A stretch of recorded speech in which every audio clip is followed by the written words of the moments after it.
Hi everyone, welcome to today's webinar on CIPS apprenticeships. Firstly, I'd like to introduce myself. I'm Rachel Lunn and I'm the Shared Procurement Services and Training Manager at NEUPC. Part of my role is that I am the CIPS Study Centre Manager at NEUPC. So I manage the CIPS Study Centre and I also deliver the Level 4 Diploma and Apprenticeships. Also today, I've got Vicki from York St John University, who is their Supply Chain Manager. Vicki completed her procurement apprenticeship with NEUPC in 18 months. However, typically, it normally takes 2 years. The first 18 months focus on the CIPS Level 4 diploma qualification, with the remaining 6 months spent on the work-based project. And Vicki did extremely well and she gained a distinction grade overall for her apprenticeship. So welcome, Vicki, and thank you for joining us today. Thanks for having me. So first of all, Vicki, what procurement experience did you have when you started your apprenticeship? When I applied for the job, I thought I had none. And then soon realised that procurement is in everything, and realised that my last 10 years at a primary school, I'd actually worked on tenders, but didn't know that that was what they were officially called and how they worked. So soon realised that I'd actually got a lot more experience than I realised, even from personal experience from online shopping. And when you're looking at big purchases, you don't just go out there, you do your 3 quotes and and all that kind of stuff. So although I thought I had none, I actually realised, I'd got quite a bit. Brilliant. It does tie into everyday life, like you've said, doesn't it? It really does. We are all professional shoppers. How did you approach your apprenticeship? For me, it's about that knowledge consumption. So I just read everything. I attended webinars. I did the CIPS e-learning modules. I looked at the CIPS resources. Whatever I could absorb, I would, and I found it interesting. So then that committed me to be motivated and get more information and studied hard, enjoyed it, and did it that way. Brilliant, thank you. And what were the benefits of the apprenticeship to you? What did you find were the benefits of doing it down the apprenticeship route? I found it gave me a great foundation of knowledge and study practices that allowed me to build upon and complete my further studies and grow into the current role that I've got at the moment, which at first I saw as a job, but now through all of this, it's a career. So it really gave me a good foundation. Excellent. So Vicki, when you were studying your level 4 diploma, how many hours study per module did you complete roughly? So the front of the guide tells you how much. So I can guarantee I did those and some. Yes. As I said, I enjoyed it and I love to learn. And I also have a very supportive family that don't mind me having at least an hour most nights to read, whether it's a study guide or whatever it is, extra reading. And I also usually use my lunch hour at work as well. So quite a lot of time. So as you mentioned there, in the front of each study module, it does give you the number of guided learning hours per module, and it also gives you the self-study requirements per module as well. But it sounds like you were quite savvy with your time and used your lunch breaks and tried to make it so that you still had that home life balance as well. Yes, definitely. That work and study and home and life. I also used this is going to sound really sad now, I made my own voice recordings, like my own audiobooks, and I walk to work every day, so that's an hour walk there and an hour walk home. So those 2 hours I would then listen to my own voice telling me the audio of the study guide, basically. So if CIPS could actually produce an audio guide, that'd be really useful. I've got some recordings that I can sell them. Brilliant. So obviously that's how you learn, and that's one of your learning styles. So we do talk about those in the induction, and you fill in some learning styles questionnaires, the Honey and Mumford one and the Bark one, and we give you recommendations on how to learn. And I know that is for one of the learning styles that does work for some people. Yeah. And again, it's making a good use of your time that otherwise you wouldn't be able. You walk into work, you can't do anything else.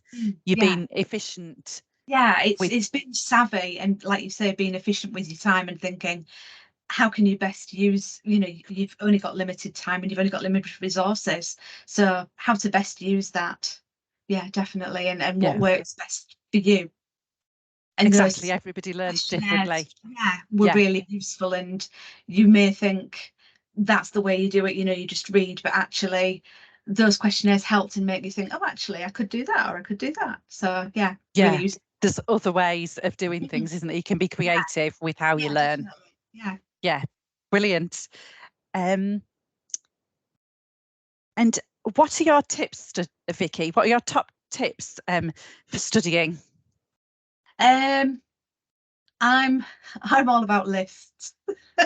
So to me, and timetables. So to me, revision timetables when it's close to exam time, so that every day I know which book I need to do or which module to concentrate on, so that I know that D-Day, when the exam's there in front of me, I've done the most I possibly can. So yeah, organisation is the key for me, definitely. Definitely. I think it is for most people. But if you're organised and you plan, you'll do well. And what would you what are the most useful resources that you used for studying? So obviously the study guide is really good, and the e-learning modules, those are also just the same information but in a different way. So depending on how your brain works, you may find those useful as well. CIPS knowledge, supply management daily, I look at those, and there's always a story in there that sparks another idea or links to a webinar. So usually once a week I'll see if I can get on a webinar from somewhere that you start to build your resource library up from just mail that comes in, and resources that you build through time. CIPS events as well, branch meetings and contacts and networking, and for higher education, the NEUPC category meetings, and again networking with those people, and just talking and with other people. Knowledge is power. So there's a lot to be said for peer learning and networking. Yes, definitely. And just talking to each other in the classroom or on the webinars. I think you can learn a lot from your peers, from the other students. Because you're all in the same boat. You're all at the same point in your career. You may not have the same experiences, but you've all got the same goal. And so you can all share your experiences and learn from each other. Which, is invaluable, definitely.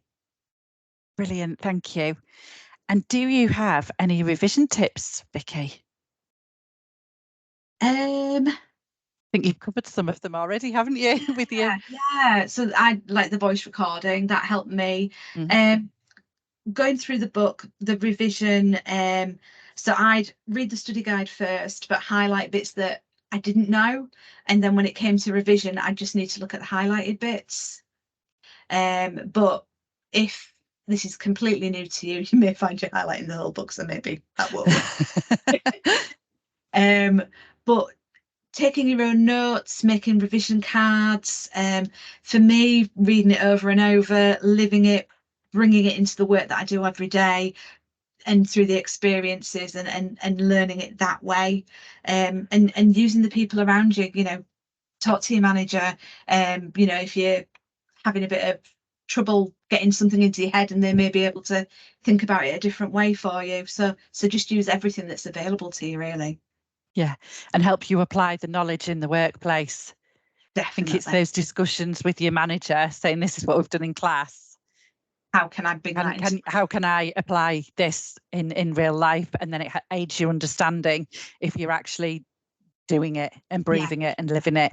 Yeah. I think the most beneficial thing to me was running a tender from start to finish, seeing the whole procurement cycle in its glory, and living and with the support of my manager doing that. That was just, it put it all into practice. Brilliant, thank you. Now, I know that we've said earlier that you completed your level 4 in 18 months rather than the typical 2 years. How long has it taken you to complete your level 5? I think it's been just under a year. I think it's Under a year. Yeah. So typically it's usually a year, but again, you like to plough through these, Victoria. You throw yourself in. Yeah. And you're currently on your level 6. Yes, yeah. Just May took my first exam. This week took 4, and I've got 2 left. Wow. I'm hoping to September. Yeah. Yeah. Usually I must add here, for anyone that thinks 4 exams in a week, Total normally still doing. Normally students take 2 exams in a week, but Victoria is extremely keen to finish off her CIPS journey at a level 6. I think I just find it so interesting and just absorb it all, and I just want to know it, and found those 4 all kind of connected, and so I was lucky enough that I had the time to just plough through. Brilliant and well done. So we wish you all the best of luck on your CIPS journey. And we will eagerly await your exam results in September. And then you just have hopefully just the 2 left in November.